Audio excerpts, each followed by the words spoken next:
como sigue en función de la lectura. Sigue el senador Armando Ríos Peter, posteriormente el senador Martín Orozco, posteriormente la senadora Blanca Alcalá, después el senador Mario Delgado y por último el senador Jorge Luis Lavalle. De no haber más intervenciones, entonces este sería el bloque y posteriormente le pediríamos al señor gobernador del Banco de México pudiera dar respuesta a cada una de las intervenciones. No habiendo más interesados en usar la voz, tienen el uso de la misma el senador Armando Ríos Peter.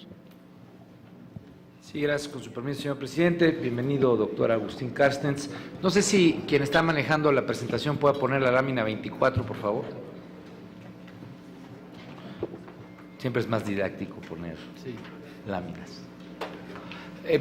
Yo quiero, en la misma línea de la senadora Dolores, a mí la verdad es que no, dicen en mi tierra, no me cuachalanga el número que ponen ustedes para el 2015. Una proyección que hasta este momento no se ha ajustado, entiendo, de 2.5% de crecimiento, 3.5%, vamos a quedarnos con el 2.5% para efectos, digamos, de la construcción de mi pregunta. En el año 2014 se ha tenido mayor capacidad de gasto, el gobierno ha tenido una reforma hacendaria que le ha permitido tener pues mejores instrumentos para tener recursos, para invertirlos, obviamente para impulsar la demanda agregada y con ello impulsar el Producto Interno Bruto. En el 2014 también hemos tenido tasas de interés pues menores a las que se podrían esperar de acuerdo al informe que usted nos presenta, sobre todo si hay un ajuste por parte de la FED.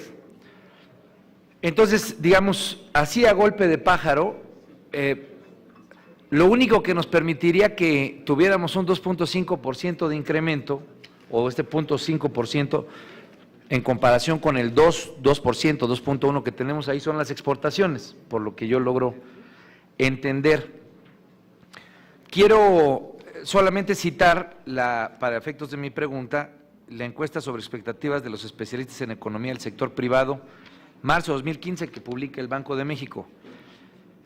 Y la leo textual para efectos de elaborar mi pregunta. Dice, el entorno económico y factores que podrían obstaculizar el crecimiento económico de México. Y presenta un cuadro, dice el cuadro 15, presenta la distribución de las respuestas de los analistas consultados por el Banco de México en relación a los factores que podrían obstaculizar el crecimiento económico de México en los próximos meses. Como se aprecia, los especialistas consideran que los principales factores son, en orden de importancia, los problemas de inseguridad pública, ese es el 22% de las respuestas, es la que aparece con mayor frecuencia, y después la plataforma de producción petrolera, la debilidad en el mercado interno, la inestabilidad financiera internacional, el precio de exportación del petróleo y la política fiscal. Dicho esto, y apoyándome en el comentario que hacía, ¿cómo sacan ese número de 2.5%? Digo, si estas condiciones se mantienen y asumimos que ceteris paribus se van a mantener, digo, creo que sería difícil echarse un volado a decir que los problemas de inseguridad pública estructuralmente van a cambiar en los próximos 3 meses o en los próximos 6 meses, o en términos de proyecciones que la plataforma de producción petrolera va a cambiar, o que el mercado interno se va a redinamizar, o que la estabilidad financiera internacional, pues la inestabilidad financiera va a acabar. Por el contrario, pareciera ser que ese es uno de los planteamientos soporte de la presentación que usted nos hace. Entonces, si la FED sube las tasas de interés, y a mí no me gusta ser catastrofista, pero por lo menos quiero recordar cómo la FED en julio del 94 elevó las tasas de interés, teníamos un contexto de crisis política previa a una crisis económica. Hoy tenemos un contexto de crisis política derivada de temas de inseguridad, digamos una crisis política multifactorial. Entonces, primero que nada, en lo básico, ¿cómo le hacemos para sacar ese número, ese 0.5%, o a final del día solamente hoy al primer trimestre, pues en el segundo, tercer trimestre, cuarto trimestre lo vamos a ajustar? ¿Cómo podemos pensar siquiera que va a ser del 2.1%? Que tuvimos el año pasado? Sí, y ahí están las consideraciones. Estados Unidos tiene esta cuestión de crecimiento, sí, pero la presentación lo pone desacelerado en los últimos meses por factores temporales. ¿Qué nos permite saber que esto no va a ser temporal y por lo menos que en el contexto de volatilidad internacional Estados Unidos no se va a convertir en la plataforma en la locomotora, digamos, de crecimiento internacional? Digo, esa sería una, porque me parece que el supuesto en el que descansa ese planteamiento tiene que tener una respuesta ahí. Dos, si el tema de exportaciones es sobre el cual vamos a depender, pues tendríamos que ver que sea la parte de competitividad, la otra variable que nos permitiera a nosotros saber que en el corto plazo o en el mediano plazo pues las exportaciones van a tener un impulso. ¿Cuáles son esos supuestos sobre los cuales supuestamente la competitividad de las exportaciones va a descansar? Y la tercera, que es la que más me aterra y me preocupa. Si no es la primera, digamos, si el mercado norteamericano se mantiene ceteris paribus en cuanto a capacidad de crecimiento, si la competitividad, vamos a pensar que se mantiene ceteris paribus, entonces la presentación solamente se basa en un tema de depreciación del tipo de cambio. Entonces, si es un tema de depreciación del tipo de cambio, pues entonces ahí yo creo que sí hay que poner focos rojos, no solamente por el impacto que esto pueda tener en la deuda o en los pasivos que tenemos como país, sino obviamente en toda una dinámica que psicológicamente impacta en este país. El tipo de cambio es algo que económicamente afecta a las variables de estabilidad y gobernabilidad política. Por alguna razón hay una correlación, o por lo menos yo lo he vivido en esos términos desde hace mucho tiempo, desde cuando citaba yo la colina del perro hace algunos días en el debate. Entonces, dicho esto, pregunta concreta: ¿cómo se construye esa proyección de crecimiento? ¿En qué descansa? Si lo que estoy planteando es correcto, que es en la parte del sector de exportaciones, ¿sobre qué variables pues están construidos estos supuestos? Que me parecen, complejos a determinar, pues ustedes deben de tener información, pero si es en la parte de depreciación del tipo de cambio, con estos antecedentes que he dado, pues me parecería que sería algo delicado y peligroso. Y si no, pues hay que ajustarlo a la baja, seguramente en 3 meses o en 6. Muchas gracias, señor gobernador. Agradecemos la participación del senador Ríos Peter y le pedimos al senador Martín Orozco si pudiera hacer uso de la voz para formular su pregunta. Muchas gracias, bienvenido, gobernador. Y nada más un tema sobre las tasas, una gran presión en el tema del tipo de cambio. Y no sé, le he oído 2 comentarios de las tasas, pero no sé con qué cachucha, sino con la del Banco de México o la de miembro de la Comisión de Cambios, porque las dos son contradictorias. Yo supongo que cuando habla como Banco de México, admite que cuando la FED suba la tasa, Banxico va a tener que subir la suya. Esa es una versión que usted ha comentado. Pero yo supongo que cuando se quita la cachucha del miembro de la comisión, ha dicho que la misma tasa de interés puede ser un instrumento que tendría que usarse incluso antes de la FED en un caso extremo de mucha presión al tipo de cambio. Yo ya no le entendí. ¿Es cuánto, señor presidente? Agradecemos la pregunta del senador Martín Orozco y le pedimos a la senadora Blanca Alcalá pudiera hacer uso de la voz.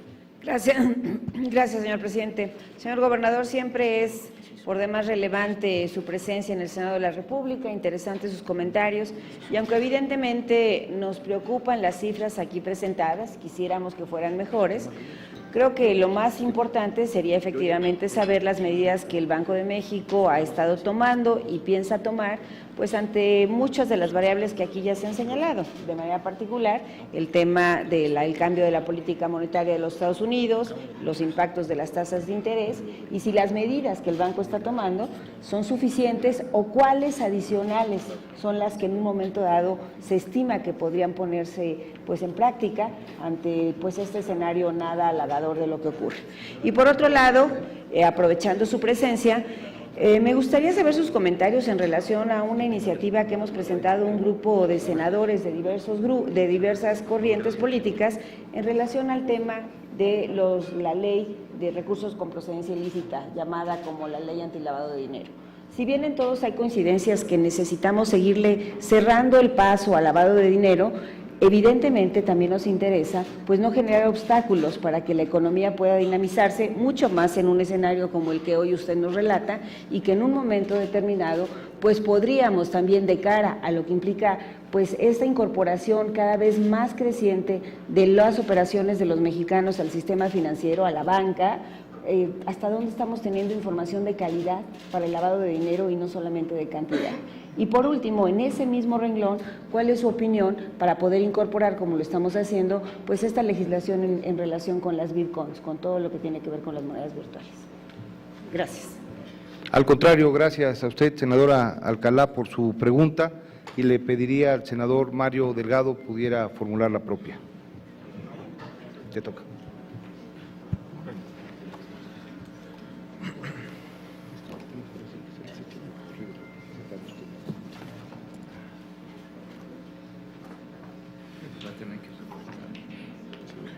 Muchas gracias.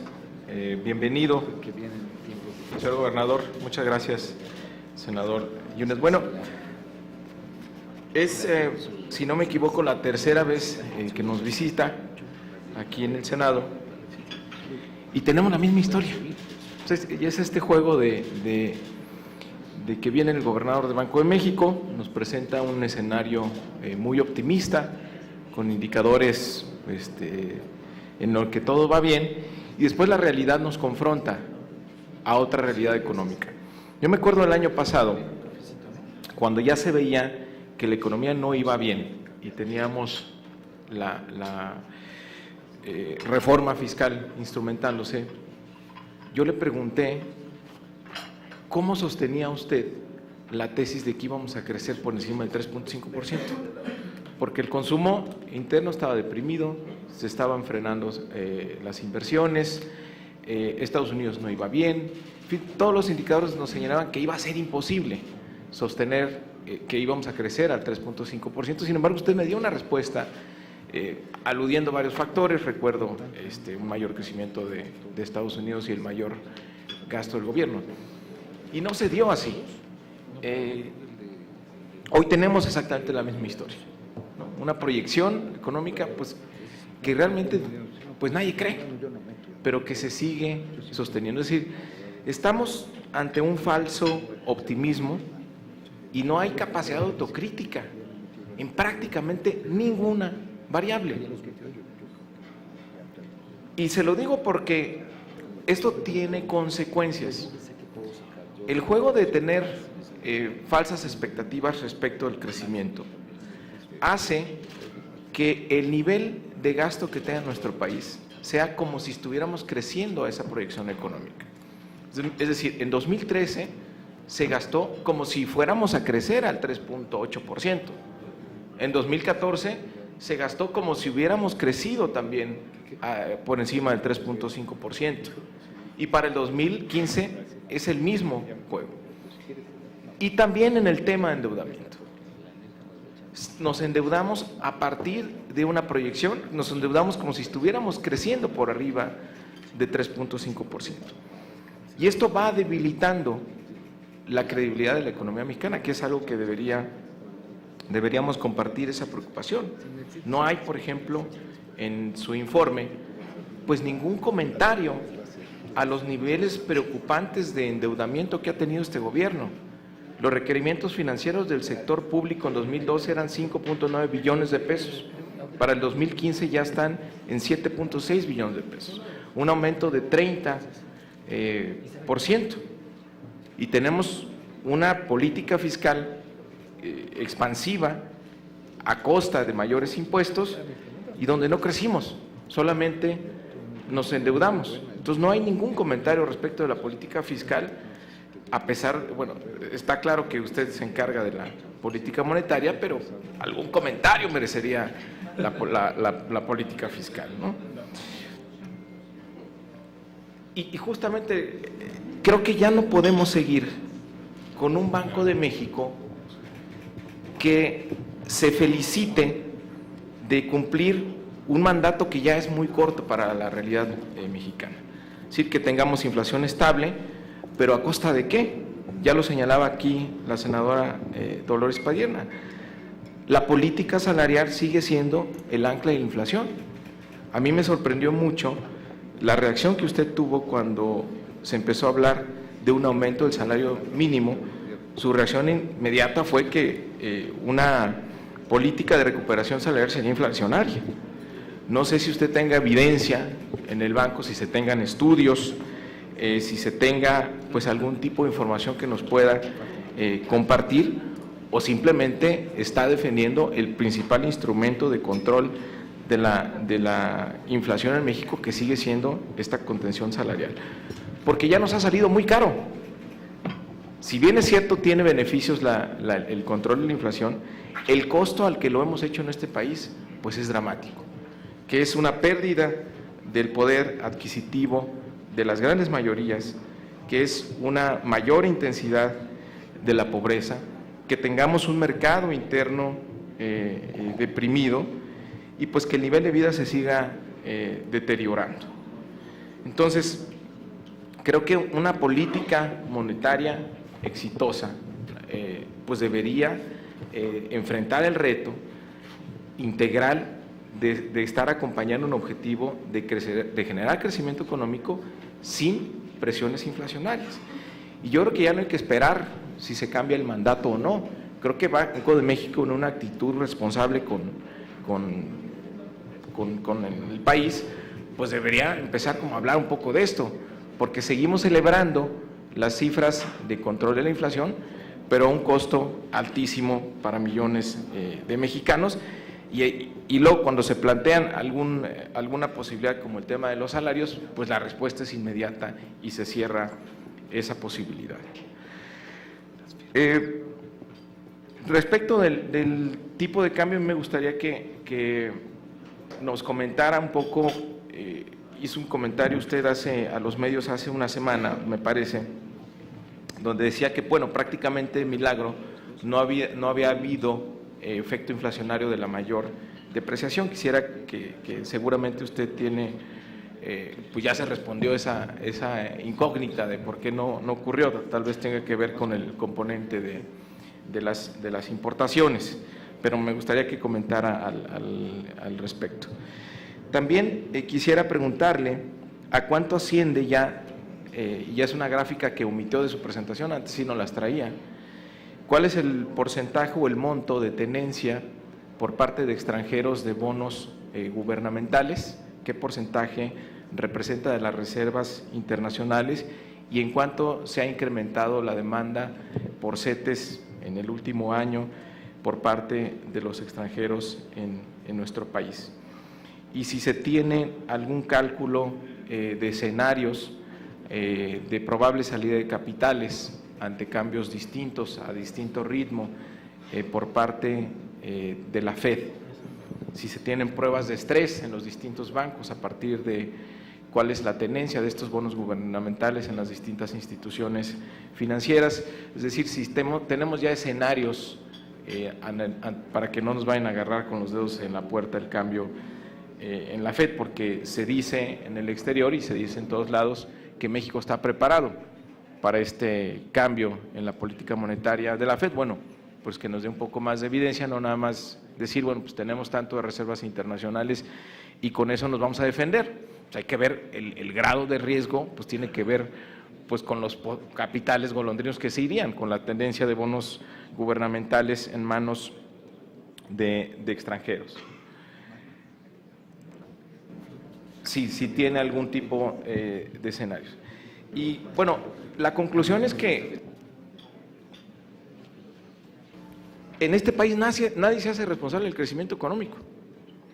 El Banjico ve por la inflación, por su meta inflacionaria, a costa de tener salarios deprimidos. Y el gobierno ve por su caja, ¿sí? Por tener la caja del gobierno relativamente sana, a partir de endeudamiento. Pero entonces, ¿quién se hace responsable del crecimiento en este país?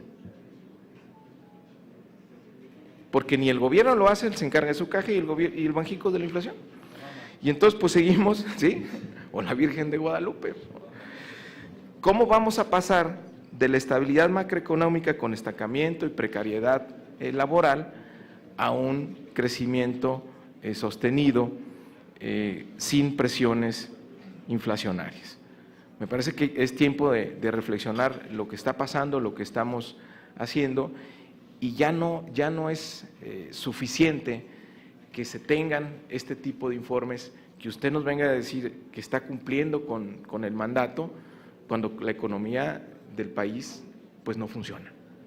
Sí, necesitamos que el país funcione, no nada más que el Banco de México cumpla con su objetivo. Entiendo y creo que el llamado no es a decir, bueno, pues es lo que dice la ley. Creo que deberíamos compartir una preocupación mayor. Si tenemos que cambiar la ley, si tenemos que darle otro mandato al Banco de México, pues hay que hacerlo. Pero no nos podemos ya contentar con lo que tenemos ahora. Si el éxito de su meta es a costa del bienestar de millones de mexicanos, hay que reflexionar lo que estamos haciendo. Si el éxito del gobierno de tener finanzas sanas, de tener su caja suficiente para mantener un nivel de gasto insostenible a costa de los bolsillos de las familias y de las cajas de las empresas, pues también tenemos que reflexionar qué estamos haciendo. Pero ¿quién se hace responsable del crecimiento económico en este país? Gracias. Gracias al senador Mario Delgado. Tiene el uso de la voz el senador Jorge Luis Lavalle, posteriormente el senador Gerardo Sánchez.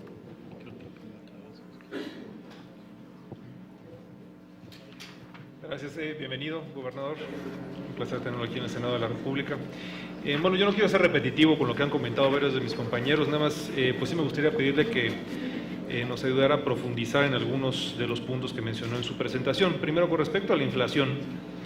Bueno, se habló mucho de los factores positivos que están siendo propicios para generar los niveles de inflación que estamos teniendo, pero no sé si pudiera profundizar un poco más de qué manera específicamente están impactando de manera positiva el precio de los combustibles, el hecho de pues ya haber acabado con el deslizamiento de los precios de combustibles, de qué manera se estima que está impactando este año, el tema de la energía eléctrica, particularmente la disminución que ya está teniendo actualmente en los precios, particularmente las tarifas de la industria, el tema de la telefonía celular, que me parece que pues, si sumamos estos tres temas que acabo de comentar y no hubiera realmente factores de presión, pues deberíamos estar hablando hasta de un tema de deflación, porque pues, son temas que están impactando de manera muy positiva.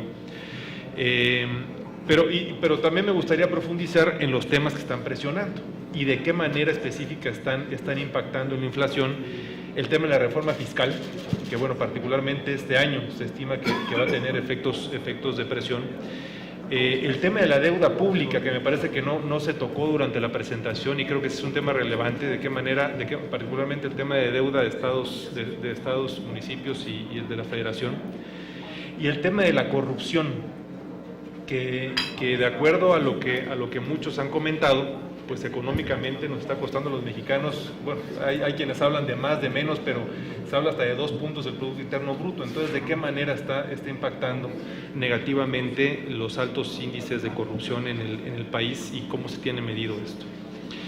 Número 2, en la parte del crecimiento, creo que el senador Ríos Peter fue muy específico en esos temas, pero sí me gustaría también saber qué factores realmente están siendo negativos para no poder lograr esa meta de crecimiento que tanto nos planteamos al inicio de cada año y que definitivamente no estamos logrando alcanzar. Sobre el tema de la bancarización, aquí lo que me llama la atención a mí es, se habla mucho de que la estamos fomentando, pero no se ve realmente o al menos desde mi punto de vista, no detecto un interés real por parte de los bancos de entrar a la base de la pirámide, por parte de rentabilidad o por los motivos que ellos puedan dar, pero pues qué tanto esto se pudiera llegar a dar, sobre todo considerando las nuevas tendencias, para pues migrar de los métodos de bancarización convencionales y pasar a estas nuevas aplicaciones a través de telefonía celular, por ejemplo, y otras que se están utilizando en otras partes del mundo. Regresando al tema de la deuda pública, ¿qué riesgos ve en los niveles actuales de endeudamiento y qué presión pudiera haber en los indicadores económicos del país? Y por último, cerrando, pues en un tema que creo que muchos hemos mostrado preocupación, que es el tema del 2016. ¿qué panorama se ve, tanto desde el punto de vista positivo de las expectativas de las reformas, del impacto económico que debe tener la reforma en telecomunicaciones y la energética, pero también cuál es el panorama que se ve, por ejemplo, en el tema de tipo de cambio, inflación, crecimiento y tasas de interés, particularmente incluyendo el tema de pues, el famoso recorte presupuestal y el famoso presupuesto base cero? ¿De qué manera estima usted que esto pudiera repercutir en los indicadores económicos? Muchas gracias. Agradecemos la participación del senador Lavalle. Tiene el uso de la voz el senador Gerardo Sánchez y pidió el uso de la voz el senador Cavazos para concluir con él. Muchas gracias, presidente. Señor gobernador del Banco de México, en principio, al igual que lo hizo el presidente de la Comisión de Hacienda, sumarnos a la felicitación por su nombramiento en el Consejo Monetario y Financiero del Fondo Monetario Internacional. Sin duda alguna, pues es un reconocimiento a su talento e inteligencia y, por supuesto, a México.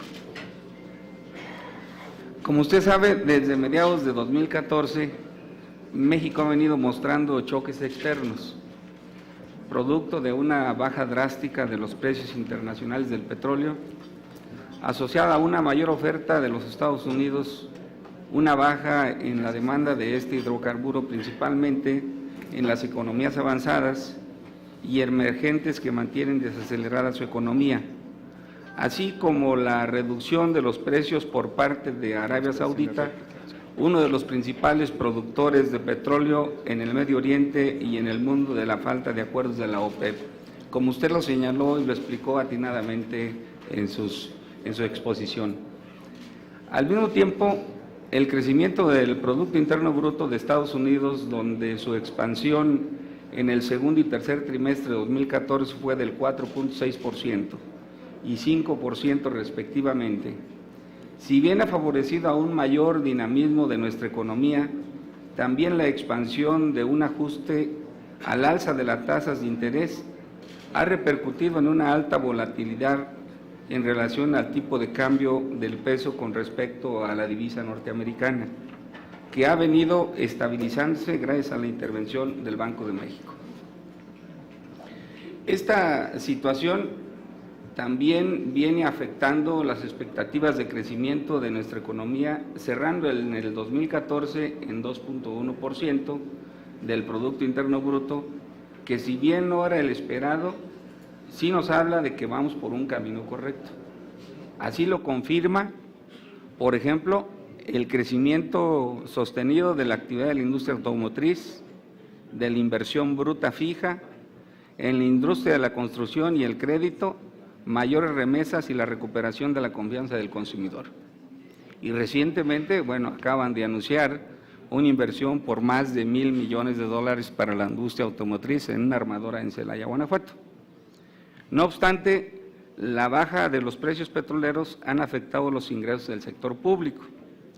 En una actitud preventiva y responsable, se anunció oportunamente un ajuste al gasto público de 124,000 millones de pesos para el 2015 y para el 2016 de 135,000 millones de pesos adicionales al presupuesto de egresos de la Federación, de acuerdo a los precriterios de política económica 2016.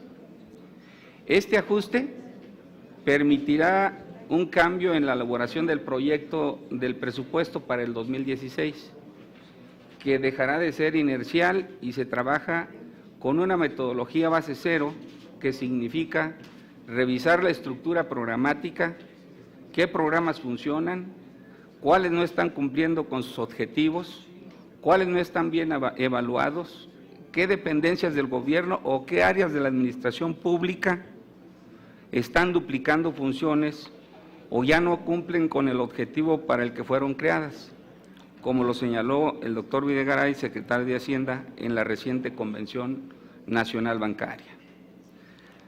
La pregunta, señor gobernador, es si con estas medidas se verán afectadas las clases más necesitadas, se garantiza la estabilidad macroeconómica y si el déficit público mantiene la tendencia a la baja, como se señala en los precriterios de política económica 2016. Por otra parte, doctor, es en relación a los primeros resultados de las reformas estructurales, en especial la energética y la de telecomunicaciones, como aquí ya de manera reiterada se ha comentado. Como usted recordará, la inflación al cerrar al 2014 se ubicó en 4,1% para enero de 2015, 3,1% en términos anualizados.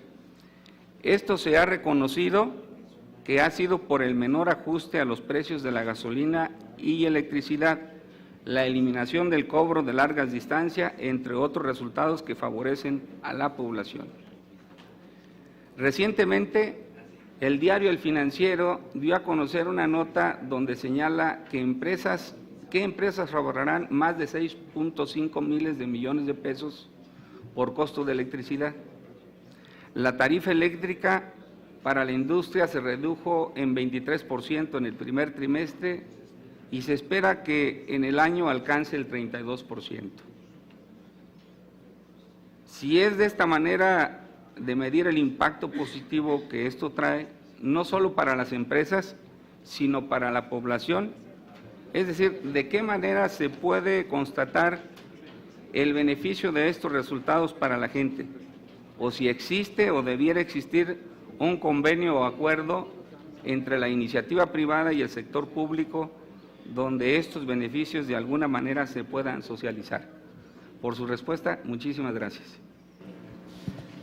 Gracias por su participación, senador Gerardo Sánchez, y concluimos este registro de oradores con la participación y pregunta del senador Manuel Cavazos Lerma. Muchas gracias, senador presidente. Yo normalmente no participo en estas reuniones, pero sí no queremos, ciudadano gobernador del Banco de México, que se vaya con la impresión de que el nivel de conocimiento económico de esta Cámara es tal que no garantiza buenos productos legislativos.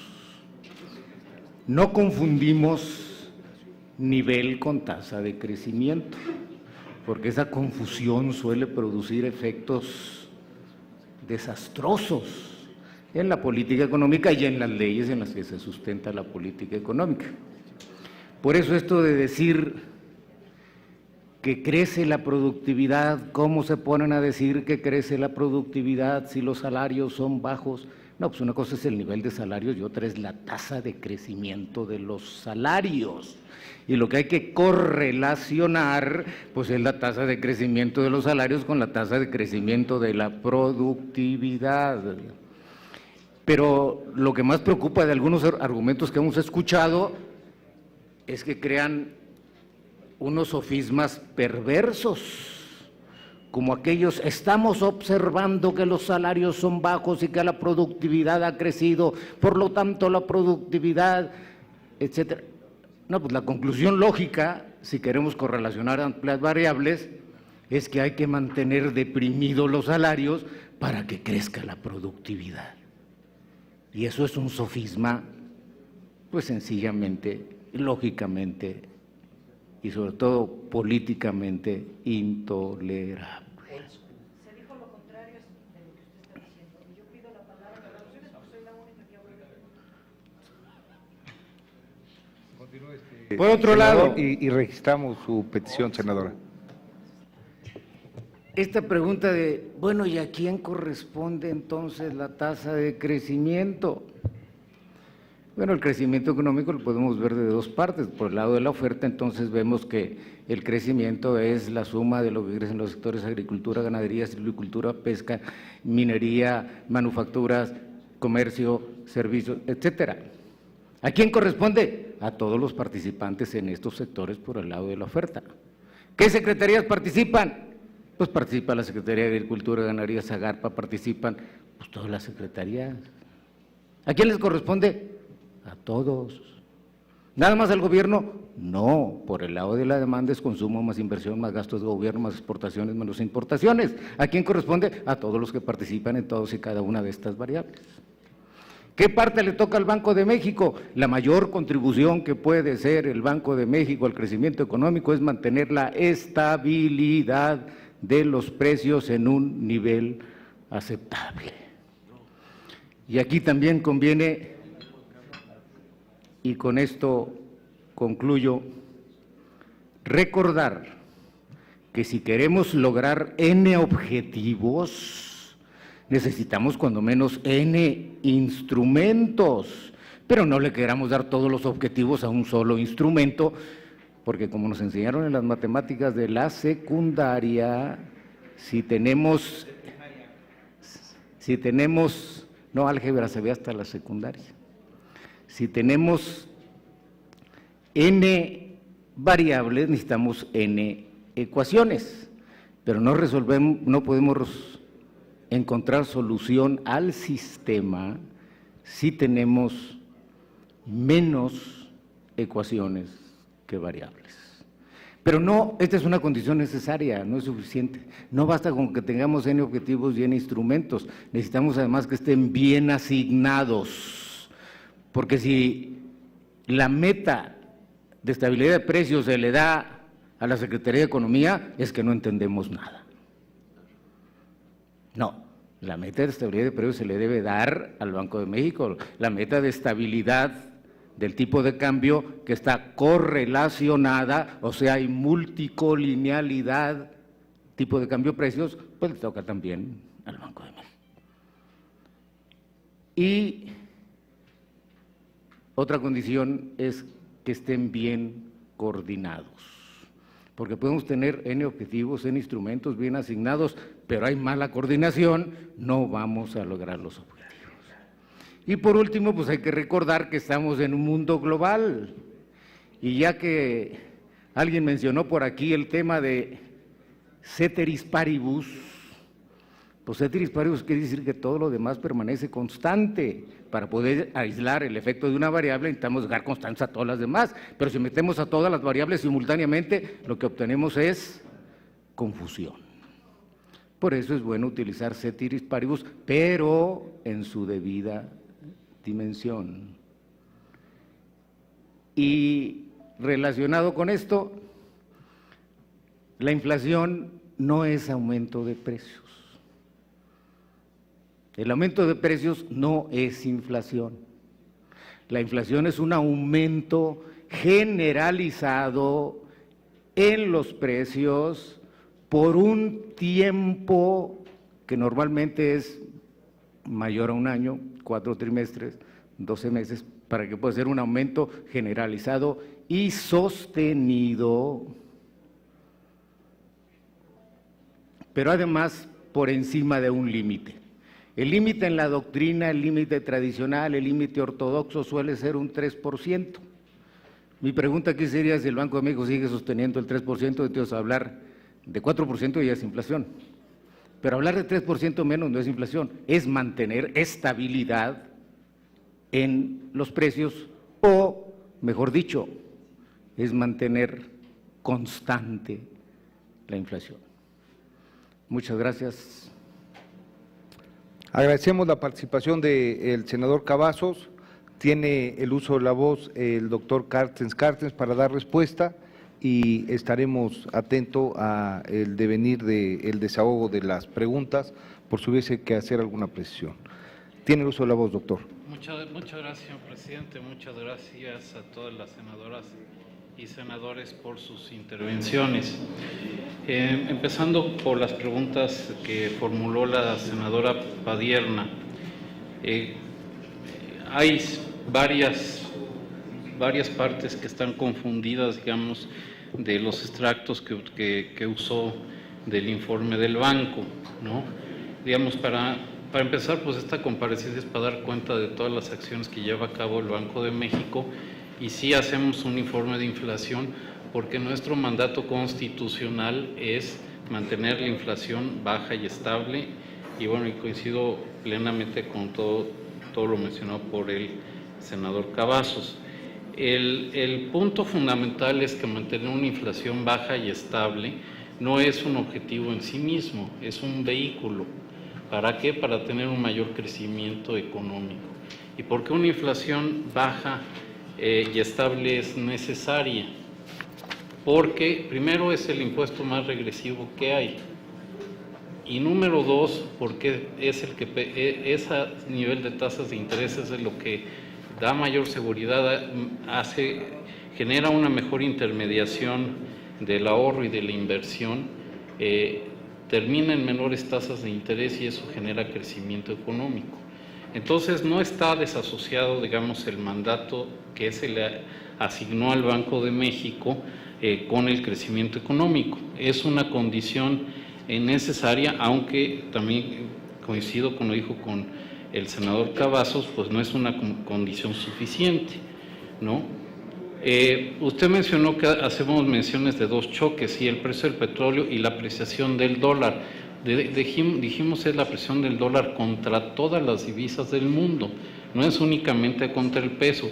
Y esto más que nada se refiere al entorno económico en el cual el Banco de México llevó a cabo sus funciones.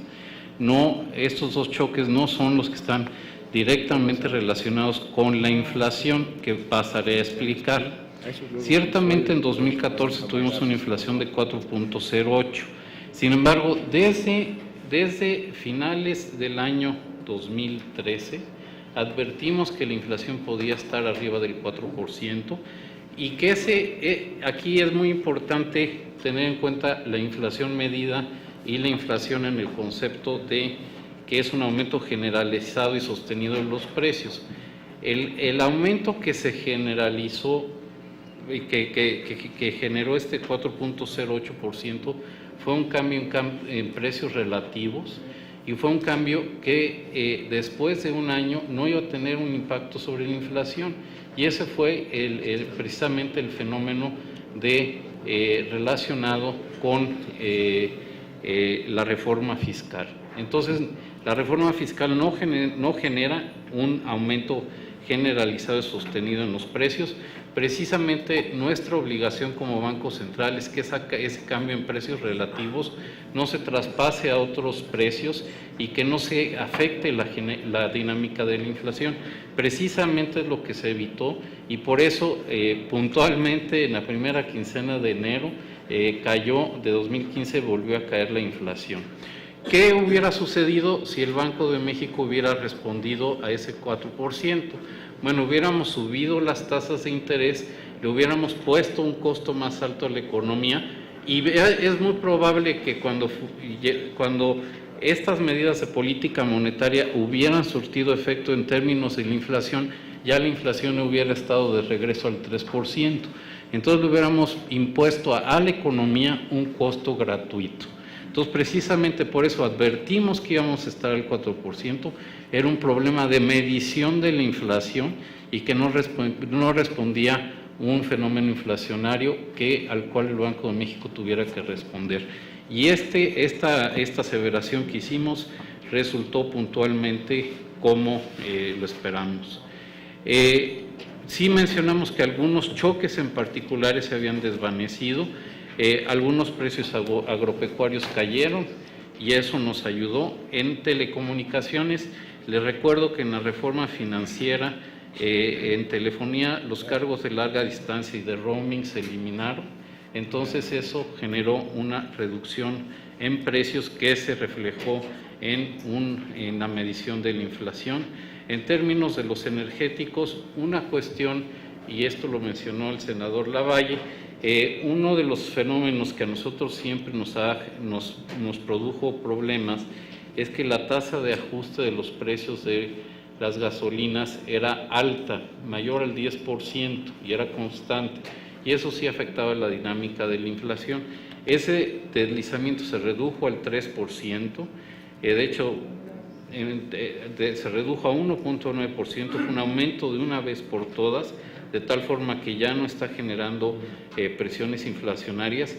Y además, en términos de medición de la inflación, los precios de las gasolinas en las fronteras ha caído más. ¿Por qué? Porque el precio internacional de las gasolinas han caído y eso se ha reflejado en menores índices de precios en las fronteras, y por eso también nos ha ayudado a la medición de la inflación. Como la electricidad, como también bien apuntó el senador Lavalle, se genera con hidrocarburos y el combustóleo y el gas ha caído de precio, pues eso también ha redundado en menores precios de la electricidad. Ahora, desde un punto de vista, toda esta discusión de inflación y salarios, pues la verdad es que nos asigna demasiado poder. El Banco de México no controla más que el salario de sus empleados, ¿no? Y con un límite, ¿no? Nosotros no participamos en ninguna negociación salarial. Somos invitados a la Comisión de Salarios Mínimos, somos una voz entre muchos. Los salarios en economía se determinan por oferta y demanda. Ciertamente México debería aspirar y debemos aspirar urgentemente a mayores salarios, pero eso se deben de generar a través de un crecimiento mayor de la productividad en México. Y nosotros estamos plenamente de acuerdo en que todo aquello que puede incidir en eso se debe apoyar. ¿Qué son las reformas que se necesitan para que seamos más productivos? Necesitamos una mejor educación para que los trabajadores tengan un mayor capital humano. Necesitamos pues también mayores oportunidades de inversión en el país, y esas se han abierto a través de las reformas estructurales en materia de telecomunicaciones, en materia energética. Necesitamos una mayor competencia económica. Obviamente todas estas reformas se han legislado y se están implementando, y yo soy optimista de que a la postre estas, espero antes que después, pero ciertamente se van a reflejar en mayores salarios en México. Ciertamente subrayo el sentido de urgencia de la implementación de las reformas, y ahí sí los pasos se deben dar con toda la premura debida. La cifra que mencioné, señora senadora, fue hoy el INEGI anunció dos cifras. Como usted bien dijo, anunció la del IGAE, pero también anunció la de la inflación de la primera quincena de marzo, y fue 3.03%, como yo lo mencioné. Ahora, en términos de las tasas de interés, ciertamente el Banco de México busca llegar a su inflación objetivo de 3%, como dije en un principio, de la manera más efectiva posible, lo cual quiere decir al menor costo en términos de empleo. Eso fue lo que nos permitió que en el año 2013 y 2014 bajáramos las tasas de interés. ¿Por qué?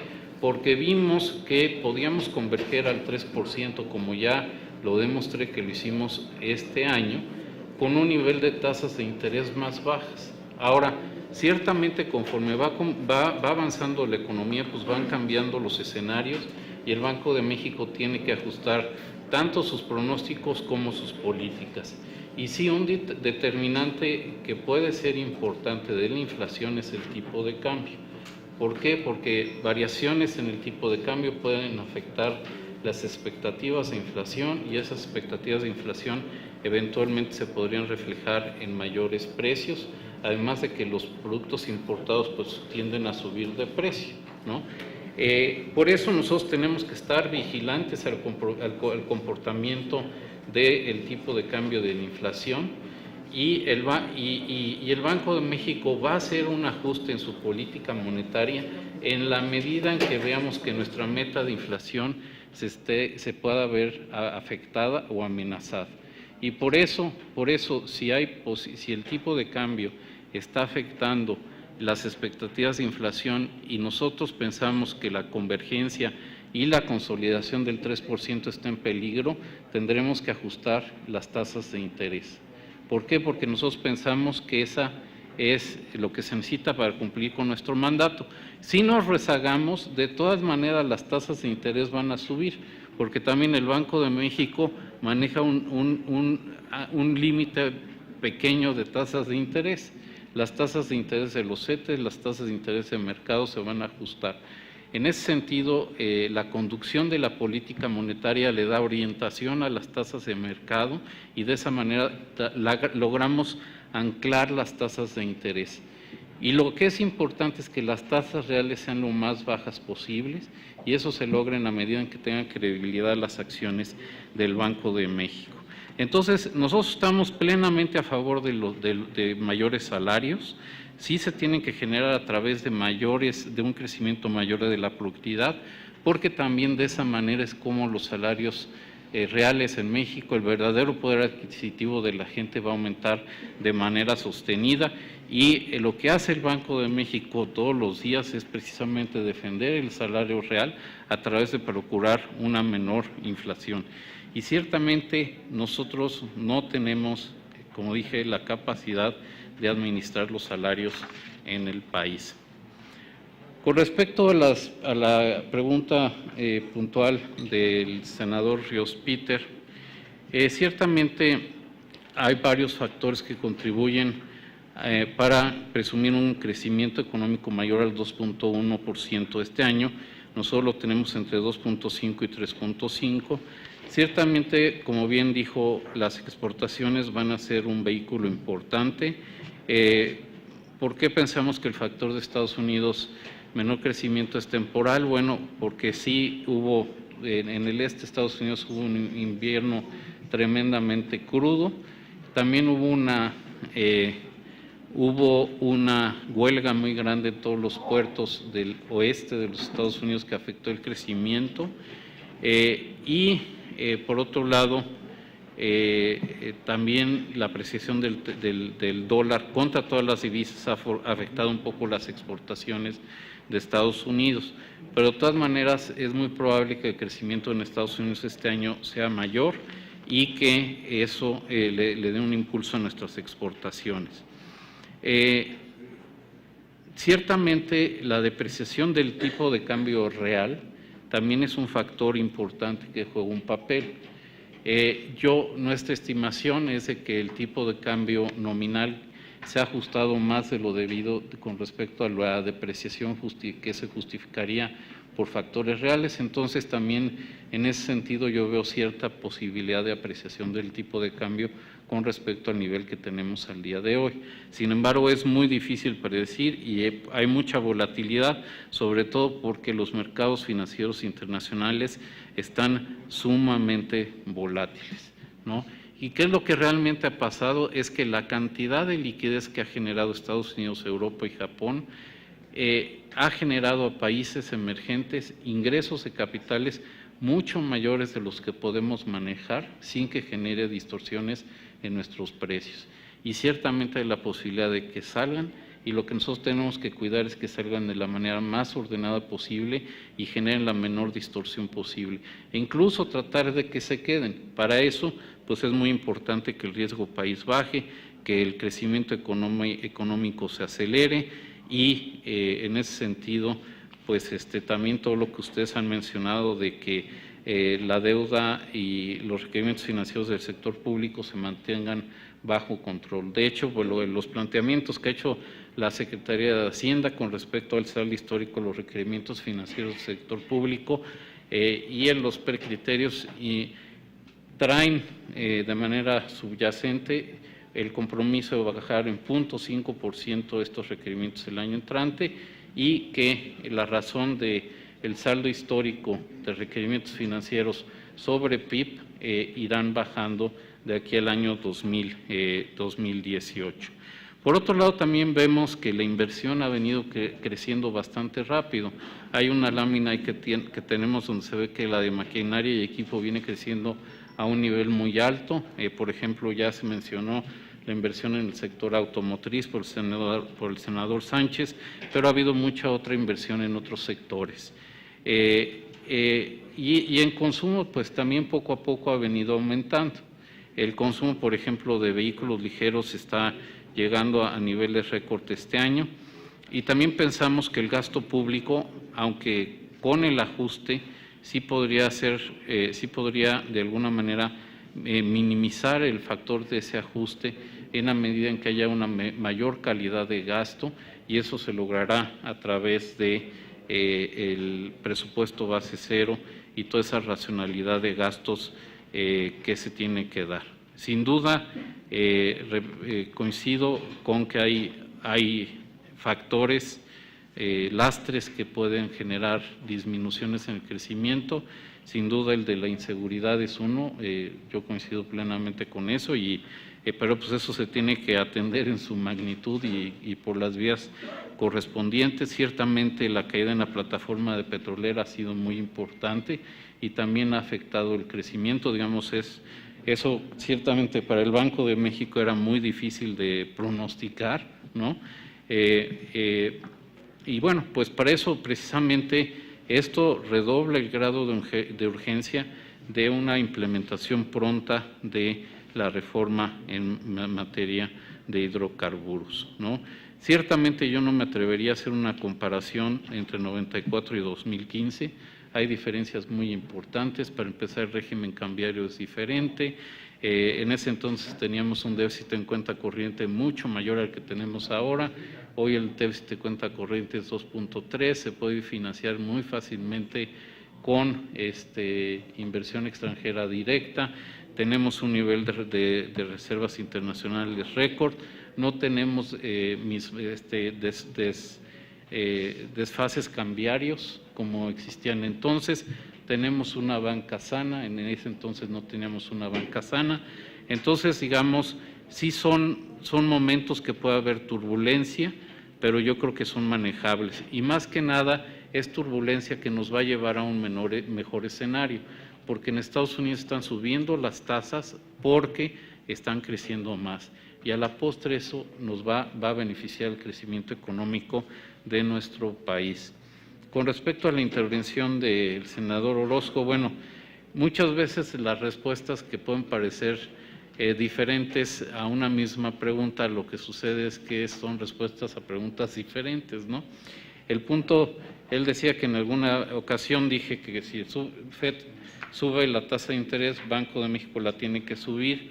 En otro instante, en algún momento dije que no se podía descartar la posibilidad de que si el tipo de cambio se desordenara, pudiéramos aumentar nuestras tasas de interés antes que la FED. Pues estaba precisamente analizando, las dos respuestas son válidas porque dependen de la pregunta, ¿no? Realmente el mecanismo de transmisión es una expectativa de mayor tasa de interés en Estados Unidos, un tipo de cambio más depreciado.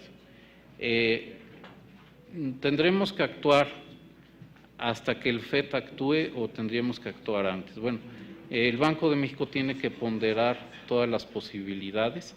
Realmente yo diría que el Banco de México, y esto lo dejamos claro en nuestro último boletín de política monetaria, es de que tenemos que balancear dos factores. Por un lado, la economía interna le serviría que mantuviéramos tasas de interés bajas por mayor tiempo, ¿no? Porque hay lo que se llama una brecha del producto negativo, lo cual quiere decir que la economía está creciendo menos que su potencial y por lo tanto eso no va a generar presiones inflacionarias y eso requeriría menores tasas de interés. Por otro lado, los factores externos sí podrían tener un impacto sobre el tipo de cambio, eso podría afectar las expectativas de inflación y en esas circunstancias posiblemente tuviéramos que ajustar la política monetaria. Entonces tenemos que balancear, lo que está haciendo la Junta periódicamente es balancear esos dos factores, ¿no?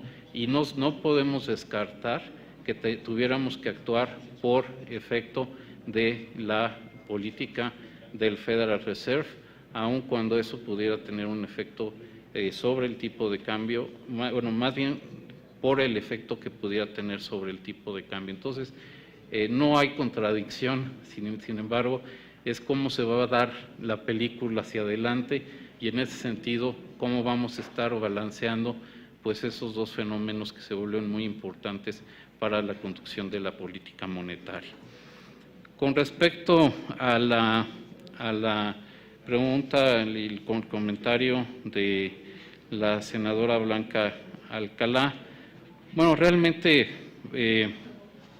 medidas para impulsar pues, el crecimiento económico, bueno, pues realmente yo pienso que la congruencia macroeconómica es un tema fundamental. ¿Por qué? Porque si no puede haber desintermediación financiera, puede haber más inflación, puede haber tasas más altas y eso nos puede meter en una dinámica que nos podría complicar mucho más el escenario y ponernos en una situación difícil. El crecimiento es un fenómeno real, entonces realmente hay que fijarnos en aquellos factores que realmente pueden generar mayor crecimiento. Eso es tener mejores tecnologías, tener más inversión, tener una fuerza laboral mejor preparada y más productiva. Eso es lo que se busca a través de las reformas estructurales y yo creo que eso es pues, el mecanismo que nos debe de llevar a ese mayor crecimiento. Es muy difícil aumentar el crecimiento económico de un país, además, sobre todo de manera sostenible y sobre todo en un entorno en que más del 50% del PIB mundial está creciendo por debajo de su potencial. Digamos, ese es un lastre, es una carga muy importante. ¿Por qué? Porque limita el crecimiento de nuestras exportaciones. Y muy puntualmente sobre la iniciativa de recursos de proveniencia ilícita, la de lavado de dinero, bueno, yo creo que es una iniciativa de altísima importancia y prioridad. Ciertamente se debe de afinar el marco de tal manera que también se tenga una mejor combinación entre tener un banco, un sistema financiero sano, un sistema financiero que está aislado del manejo de recursos ilícitos y obviamente pues de que se vuelva un instrumento contra el crimen organizado y de esa manera pues que también se generen todas las barreras, digamos, que se podrían tener para que se lleve a cabo ese lavado de dinero, pero se tiene que hacer de tal manera de que inhiba lo menos posible la actividad. Entonces, lograr una mejor mezcla sí es de vital importancia. Ese es el motivo de esa iniciativa. Por lo mismo, yo creo que sí es de altísima importancia que se legisle en esa materia. Y bueno, con respecto a los bitcoins, etcétera, como también se han vuelto un conducto para limpiar o canalizar pagos asociados a el crimen organizado y el terrorismo, pues también sería muy bueno impedir su crecimiento. Con respecto a las preguntas de Mario Delgado, bueno, el Banco de México, pues yo vengo aquí a reportar lo que marca la ley. Usted lo decía, bueno, pues no queremos nada más eso. Por eso también tengo ahí un apartado sobre la economía, ¿no? Y si hay alguien que ha venido revisando sus pronósticos de crecimiento con tiempo, ha sido el Banco de México. ¿Por qué? Porque tratamos de incorporar la información que tenemos lo antes posible y hacerla pública. Ciertamente nosotros pensamos que el Banco de México esté cumpliendo con su objetivo es de gran importancia y ya lo mencioné, es la mejor manera en que el banco puede contribuir al crecimiento económico. En nuestros informes siempre hemos mencionado que para que se logre esa consolidación del 3%, sí es muy importante que desde un punto de vista estructural las finanzas públicas se mantengan sanas. Ese concepto el banco lo ha manejado y lo repetimos en prácticamente todos los informes. Ciertamente la conducción de la política fiscal se ha complicado. ¿Por qué? Porque sobre todo pues el tema del petróleo y de la plataforma fueron inesperados, ¿no? De todas maneras se tuvo la prohibición de tener las coberturas, pero eso no fue suficiente porque Pemex no hace las coberturas, pero sí se trató de tener la posición más prudente posible, ¿no? Y a mí se me hace que es oportuno que se hagan los ajustes fiscales, precisamente los recortes, precisamente para que el saldo de los requerimientos financieros del sector público no suban, ¿no? Y se pueda cumplir con el objetivo de que hacia el final de la administración el saldo acumulado de los requerimientos financieros del sector público converjan a una cifra cercana del 40% del PIB, posiblemente por debajo del 40% del PIB, y que las finanzas públicas se mantengan en orden, ¿no? Sí, como ya dije, nosotros acompañamos al crecimiento económico a través de nuestra política monetaria. Por eso el año pasado y el antepasado bajamos las tasas de interés para estimular el crecimiento. ¿Por qué? Porque pensábamos que podríamos converger al 3% a un nivel de tasas más bajo y con un mayor crecimiento económico. Y de hecho, cuando se lleven a cabo las reformas estructurales y eso se refleje en un mayor crecimiento potencial en México, eso también nos va a dar más grados de libertad al Banco de México. ¿Por qué? Porque la economía va a poder crecer más sin generar presiones inflacionarias. Entonces, nosotros somos los primeros que apoyamos pues, la implementación puntual y expedita de estas reformas estructurales, ¿no? Usted preguntó por qué no se ha reflejado en inflación el tipo de cambio. Pues básicamente una parte es porque como tenemos un régimen de tipo de cambio flexible, todavía existe la posibilidad de que el tipo de cambio se aprecie, como ha sucedido en el pasado. Y si se aprecia y los que determinan precios suben precios, pues se quedan con un precio muy alto. Entonces eso ha hecho que la determinación de los precios sea más prudente. Por otro lado, también tenemos una brecha del producto negativo, lo cual quiere decir que no hay presiones sobre los precios por la demanda agregada, y eso también ha retrasado que se mapeen el movimiento de tipos de cambio a precios. Sí ha habido algunas mercancías que han empezado a subir, son los bienes durables, muchos importados. Eso, si se limita a eso, es un cambio en precios relativos y no tendría un mayor impacto sobre la inflación. De hecho, ya hemos visto algunos precios de mercancías que han subido, han sido las esperadas y no han afectado las expectativas de inflación y tampoco la inflación medida. Tenencias de extranjeros, 70% de las reservas internacionales, ¿no? Y se ha mantenido relativamente constante en los últimos meses, ¿no? Son en pesos, son 2.126, son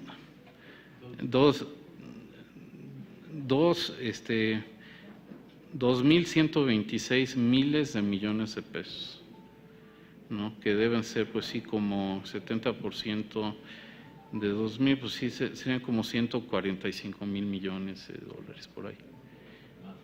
Más o menos, exacto. Por otro lado, estos recursos no están en la banca, estos están en cuentas de custodia, o sea, estos no son pasivos bancarios, ¿no? Esos son títulos que están en cuentas de custodia en el Indeval. Entonces, pues para que se puedan salir, los tienen que vender y alguien los tiene que comprar, ¿no? Y a la hora que los vendan, pues eso subiría las tasas de interés y podría presionar el tipo de cambio. Entonces ahí lo que sucedería es encontrar cuál es el nivel de tasa de interés que alguien más los quiera comprar, pero estos no son pasivos bancarios, ¿no?